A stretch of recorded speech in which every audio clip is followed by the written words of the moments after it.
আল মালু ওয়াল বানুনা জিনাতুল হায়াতিদ দুনিয়া ওয়াল বাকিয়াতুস সলিহাতু খায়রুন ইনদা রাব্বিকা সাওয়াবান ওয়া খায়রুন আমালান। সূরাতুল কাহফি সূরা নম্বর 18 আয়াত নম্বর 46। ধন সম্পদ ও সন্তান সন্ততি পার্থিব জীবনের শোভা, কিন্তু কিছু সৎ কাজ যা বাকি থেকে যায় তা উত্তম তোমার রবের কাছ হতে পুরস্কার হিসেবে ও উত্তম আশার দিক দিয়ে দেখতে হলে।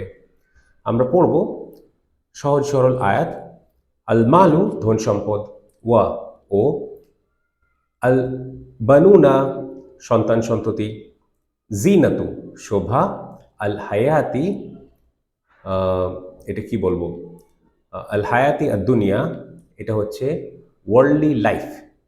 তাহলে ওয়ার্ল্ডলি মানে পার্থিব, আর দুনিয়া পার্থিব, আল হায়াতি জীবনের শোভা।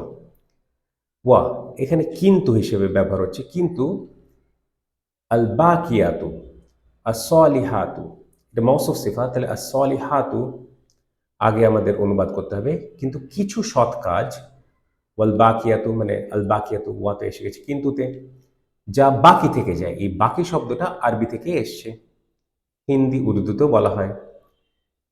যা বাকি থেকে যায়, খয়রুন তা উত্তম, ইনদা রব্বিকা তোমার রবের কাছে কাজ হতে, তাওয়াবান পুরস্কার হিসেবে, ওয়া ও, খয়রুন উত্তম, আমালান আশার দিক দিয়ে দেখতে হলে। তাহলে মানে এখানে খুব সহজ সরল আয়াত। কি বলছে? ধন সম্পদ ও সন্তান সন্ততি পার্থিব জীবনের শোভা, এটা তো বুঝলাম, কারণ এই দুটো জিনিস নিয়ে এটা তো মেসেজ চলছে 45 নম্বর আয়াত থেকে। কিন্তু ওই 32 থেকে 44 যে স্টোরিটা আমরা পড়েছিলাম, the rich man and the poor man, ধনী ব্যক্তি ও গরিব ব্যক্তি, সেখানে ধনী ব্যক্তি হাম্বড়াই ভাব প্রকাশ করছিল তার ধন সম্পদ নিয়ে আর সন্তান সন্ততি নিয়ে, সে ব্যাপারটাই মূলত সেটাই। তো এইটা এই ব্যাপারে এই মেসেজটা তুলে ধরছে এখানে, মানে মেসেজের পুরো অংশটা 45 থেকে যে মেসেজটা শুরু হয়েছে, যে এগুলো আসলে পার্থিব জীবনের শোভা, এটা তো ঠিকই আছে, কিন্তু কিন্তু কিছু সৎ কাজ যা বাকি থেকে যায় সেটাই তো উত্তম, সেটাতেই তো আমরা পুরস্কার পাবো আখিরাতে, কিয়ামতের দিনে।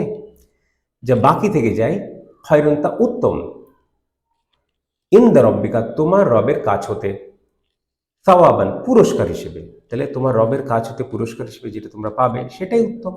আরো একটা জিনিস বলেছে, ও খয়রুন উত্তম, আমালান আশা হিসেবে, আশার দিক দিয়ে দেখতে হলে। তো আমাদের আশা থাকবে কখন? যখন আমরা ভালো কাজ করব, সৎ কাজ করব, ধার্মিক কাজ করব। এই সবগুলোই সলিহাতুন, মানে এখানে তার সলিহাতু আছে, তো সেটা। তো এমনি সহজ সরল আয়াত, খুব বেশি কিছু আর বলার নেই। আমরা একবার গ্রামাটিক্যাল রুলে আয়াতটা পড়ে নিই, আর তারপরে বাংলাতে আরেকবার অনুবাদটা পড়ে নিই, ব্যাস এইটুকুই। আল মালু ওয়া আল বানুনা জিনাতু আল হায়াতি আদ দুনিয়া ওয়া আল বাকিয়াতু as-সলিহাতু খায়রুন ইনদা রব্বিকা সাওয়াবান ওয়া খায়রুন আমালান। ধন সম্পদ ও সন্তান সন্ততি পার্থিব জীবনের শোভা, কিন্তু কিছু সৎ কাজ যা বাকি থেকে যায় তা উত্তম তোমার রবের কাজ হতে পুরস্কার হিসেবে ও উত্তম আশার দিক দিয়ে দেখতে হলে।